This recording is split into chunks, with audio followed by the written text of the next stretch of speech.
आप देख रहे हैं अजीत भारती के साथ तत्वदर्शी सम्यक महाराज जी। नमस्कार, इस चैनल पे आप लोगों का धन्यवाद।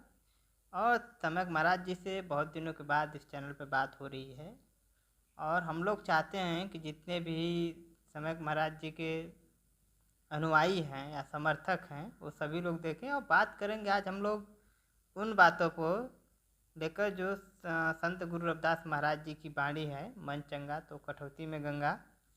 उनकी जो बाणी है इस पर हम लोग बात करेंगे और इस पर एक सवाल है महाराज जी। पहले महाराज जी बताते हैं अपने विषय में, बात करते हैं इनसे हम लोग, ये बताएं। देखिए, ये जो गुरु रविदास जी के बारे में लिखा गया है और लोग कहते हैं कि मन चंगा तो कठौती में गंगा, और रविदास जी को सोने का कंगना गंगा जी से मिला, गंगा स्वयं प्रकट होकर दी। तो हमने भी काफ़ी अध्ययन किया, काफ़ी खोज किया, काफ़ी समय अपना उसमें लगाया और हम भी वहाँ तक पहुँचे जो कि सच्चाई गलत और सही का हम भी उसे ढूंढे कि क्या सत्य है क्या गलत है और कहाँ से हमारा विकास होता है और कैसे होगा हमारे पूरे बहुजन का विकास। तो पहली बात तो कई कारण है जो हमारा बहुजन, जितने भाई हैं, जितनी हमारे शिष्य हैं, जितने हम अनुयायी हैं, या पूरे बहुजन की मैं बात करूं तो पूरे बहुजन कहीं न कहीं अंधविश्वास और पखंड में आज भी डूबा है। और जो संदेश फैलाया जाता है पूरे संसार में, पूरे भारत में, पूरे बहुजनों में कि गंगा जी प्रकट होकर के रविदास जी को सोने का कंगना दिए। हाँ, ये सत्य है कि रविदास जी ने कहे कि मन चंगा कठौती में गंगा, तो इसका अर्थ कुछ और है, लेकिन इसका अर्थ मनुवादी लोग, ब्राह्मण लोग बनाकर कुछ और लिख दिए हैं। लेकिन सत्य ये नहीं है कि गंगा जी निकल करके सोने का कंगना दिए या कठौती से गंगा आकर के सोने का कंगना दिए, ये सत्य नहीं है। जैसे कि मान लीजिए कि नदी है गंगा, जो भारत में सबसे लंबी नदी है, लेकिन नदियां तो तमाम है, ब्रह्मपुत्रा नदी है, तो बहुत से फिर नदी है, बहुत से नदी हैं। नदियाँ हैं, वो भी एक नदी ही है। हाँ, वो भी एक नदी है। और रविदास जी के ऊपर ये थोपा गया है कि कठौती में गंगा निकल करके रविदास जी को सोने का कंगन दिए, ये इसलिए थोपा गया नहीं है। नहीं, कंगन उसमें से निकल के नहीं, कंगन उनको मिला। हाँ, वही मान हाँ, लीजिए गंगा जी निकल करके अपने हाथों से उनको कंगन दिए थे, किसी ब्राह्मण को दी किसी थी। ब्राह्मण को। लेकिन नहीं, ये भी दर्शाया गया है कि जब वो कंगन एक नहीं मिलता है तो रविदास जी ने जब वो कठौती में पानी भरते हैं तो उस पानी के अंदर सोने का कंगना ही कंगना मिलता है। ये भी दिखाया गया है और ये दर्शाया गया है। तो ये अफवाह है, ये सब बहुजनों को मूर्ख बनाने के लिए ये सब चाल है, ब्राह्मणों का चाल है, ताकि आज के डेट में पूरे बहुजन समाज, बहुत से ऐसे लोग पढ़ लिख करके अध्ययन के माध्यम से बहुत लोग जान चुके हैं कि देवी देवता नहीं हैं, कहीं कुछ नहीं है। हमारे अंदर वो ऊर्जाएं हैं जो ऊर्जा से हम बहुत कुछ प्राप्त कर सकते हैं। तो ये चीज़ हमारे संत गुरु रविदास जी के ऊपर थोपा गया है कि बहुजन समाज यदि कभी ये पढ़ लिख करके ये कहे कि देवी देवता नहीं है तो इनको मानने पर मजबूर ये हो जाएं, ताकि यदि देवी देवता नहीं होते तो रविदास जी को गंगा जी सोने का कंगना निकल के कैसे देते, गंगा जी कैसे देती, कैसे और आपके देते। ही समाज के हैं। और वो आप ही के समाज के हैं। तो इसलिए ये चीज़ थोपा गया है कि आने वाले भविष्य में ये लोग भी इसको देवी देवता को नकार न पाएँ, कि अगर नकारते हैं तो हम लोग वहाँ सवाल उठाएंगे। वो मनवादी विचार के लोगों का ये है सवाल कि हम लोग सवाल उठाएंगे, हम लोग कहेंगे कि अगर गंगा जी नहीं है, अगर देवी देवता नहीं है तो आप ही के समाज के थे, बहुजन समाज में आते थे, अगर नहीं थे तो उनको सोने का कंगना गंगा जी कैसे दिए। तो तमाम प्रकार उनके ऊपर थोपा गया है, लेकिन बहुजन समाज के लोग इस बात को समझ नहीं पाते हैं, क्योंकि ये जहर बोल दिया गया है। और एक जहर होता है कि लोग खाते हैं तो तुरंत काम खत्म हो जाता है, लेकिन धर्म और देवी देवता का जहर एक ऐसा जहर है कि आजीवन आपके पीढ़ी दर पीढ़ी पीढ़ी दर पीढ़ी ये जहर चलता आता है, ये कभी मिटने वाला नहीं है। अभी ये भी दर्शाया गया था कि सोने का कंगना उनको दिया गया ताकि हमारा समाज कभी देवी देवता को भूल न पाए, देवी देवता को मानते रहे। और आज के पूरे भारत में बहुजन समाज को ये स्पष्ट दिखाई दे रहा है। देखिए, जब तक आप कर्म नहीं करेंगे तब तक कुछ नहीं मिलने वाला है। कर्म से ही सब कुछ मिलता है। और रविदास जी को ये भी दिखाया गया था, हम देखे हैं कि कहीं उनका एक परीक्षा ले लिया गया था कि कृष्ण का मूर्ति बनाया गया था। तो कृष्ण की मूर्ति, उसमें एक ब्राह्मण भी था और रविदास भी। तो ये हुआ, राजा कोई था, उसका नाम नहीं हमको पता है इस समय। तो वो राजा कहा कि जो सच्चा भक्त होगा तो ये मूर्ति उड़ करके उसके पास चले जाएगी। ब्राह्मण ने बहुत पुकारा उस पत्थर को, वो पत्थर ही तो था, उस पत्थर को बहुत पुकारा, लेकिन वो मूर्ति उड़ कर नहीं गई उसके पास।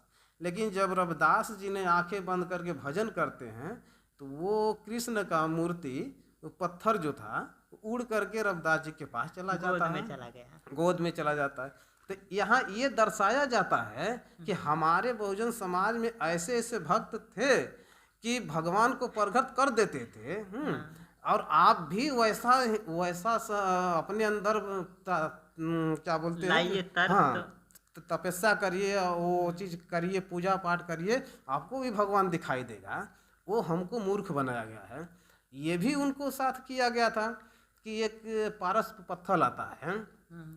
तो रविदास जी ने ये भी दर्शाया गया कि वो अपना चप्पल जूता का दुकान जो चला रहे थे, वो सी रहे थे, अपना बना रहे थे। तो विष्णु जो छल कपट वाले, जो कि रूप बदल करके वो महिलाओं को क्या अब कहा जाए, वही विष्णु जो एक नंबर का अयासी था।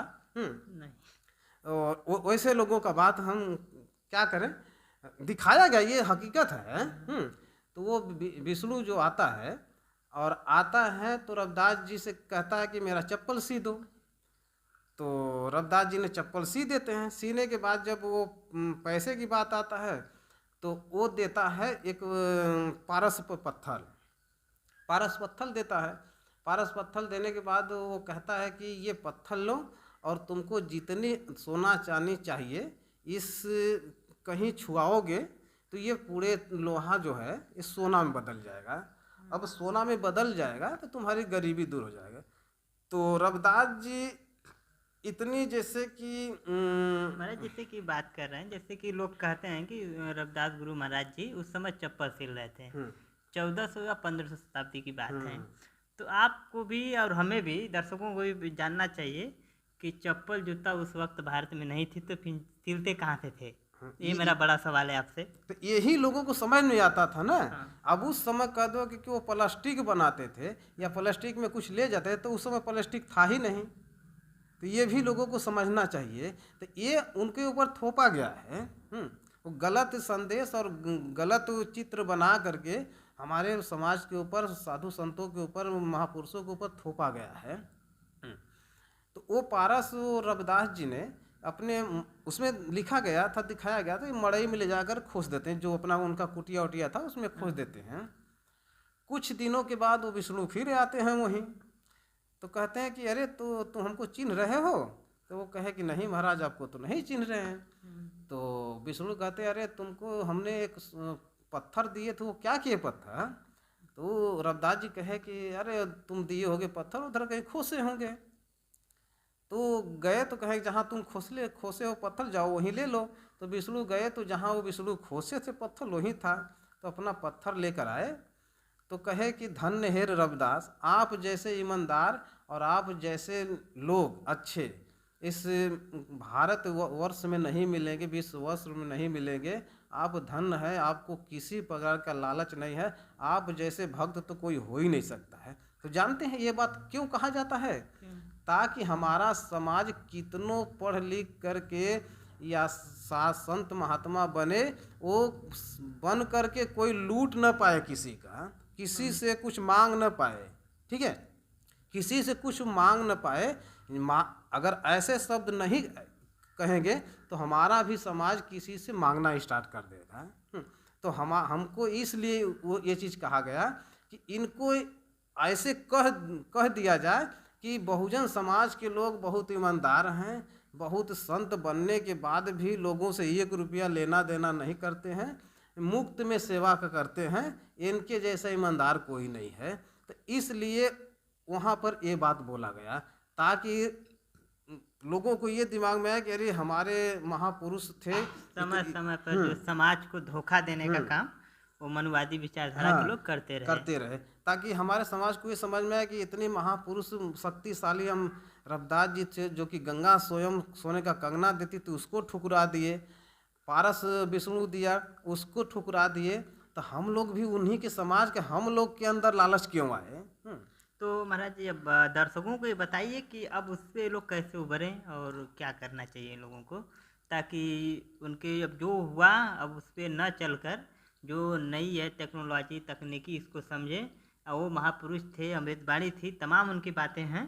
तो इस पे बताइए कि आपके दर्शक कैसे इस बातों को समझ पाएंगे आपकी बात को।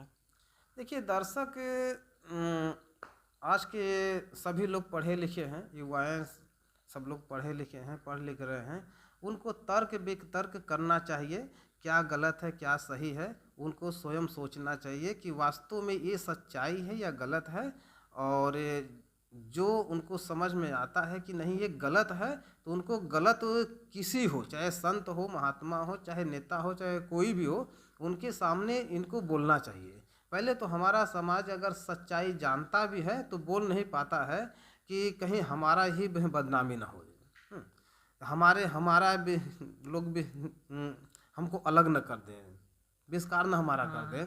तो इस चीज़ से हमारा समाज जो है बहुजन समाज डरता है। तो हमें ही लोगों से कहेंगे, बहुजन समाज के लोगों से, कि सभी लोग पढ़े, आज के युवा बाबा साहब का देन है कि सब लोग पढ़ लिख रहे हैं और सब लोग अच्छे मार्ग पर चल रहे हैं, अच्छे से अच्छे कार्य कर रहे हैं। तो लोग तर्क वितर्क करें, जो उनका विवेक कहता है उसी को वो लोग माने, और ये नहीं कि जो मैं कह रहा हूँ मेरी ही बात सत्य हो। ये भी महाराज ये होता है कि ज़्यादा गरीब लोग इन चीज़ों में फंसे हुए हैं, तो उनके लिए क्या आप कहेंगे, गरीब भाइयों के लिए? देखिए गरीबी का कई कारण है, गरीबी का कई कारण है। पहले तो लोगों से हम यही संदेश देना चाहते हैं कि किसी प्रकार का पूजा पाठ में विश्वास न रखें, पूजा पाठ में कतई विश्वास न रखें। कोई ऐसी शक्ति नहीं, कोई भी, या पूरे भारत को मैं चैलेंज दे रहा हूँ, ठीक है, पूरे भारत में जितने अपने को मठाधीश हैं या जो भी कुछ हैं जो कि मदारी लगा करके लोगों को लूट रहे हैं, सबको मैं चैलेंज देता हूँ कि कोई शक्ति ऐसी है ही नहीं है किसी एक व्यक्ति का पूजा पाठ से गरीबी दूर हो जाए, ठीक है। यदि उसका गरीबी दूर होगा तो सिर्फ एक मार्ग है, वो है एजुकेशन, पढ़ाई। अपने बच्चों को पढ़ाएं और पूजा पाठ के चक्कर में न पड़ें। देखिए जो महाराज जी आप लोगों को बताया कि देखिए जो पढ़ाई लिखाई और जो शिक्षा दीक्षा है, इन्होंने कहा कि ऐसा ही, इस बात को भी नहीं नकारे, देश का संविधान है, आपको इसीलिए संविधान में 14 वर्ष के बच्चों को या 1 से 8 तक के निःशुल्क शिक्षा देने का प्रावधान है सरकार को। और गुरु रविदास महाराज जी ने भी तमाम शिक्षा दीक्षा, हालांकि उनको काफ़ी कठिनाइयाँ हुई थी उस वक्त, वो भी शिक्षा दीक्षा का ही प्रसार किए। और तत्वदर्शी समय महाराज जी, इनके भी जितने भी दर्शक आप लोग हैं, अगर चैनल पर नए हो जरूर सब्सक्राइब करिएगा और शेयर भी करिएगा, क्योंकि आप गरीबी से लड़ रहे हैं, जो परेशान हैं वो लोग भी कमेंट में अपनी समस्या लिखें और मोबाइल नंबर डाल देंगे तो हम लोग कांटेक्ट भी कर लेंगे। जय तत्वदर्शी समय महाराज जी की जय हो।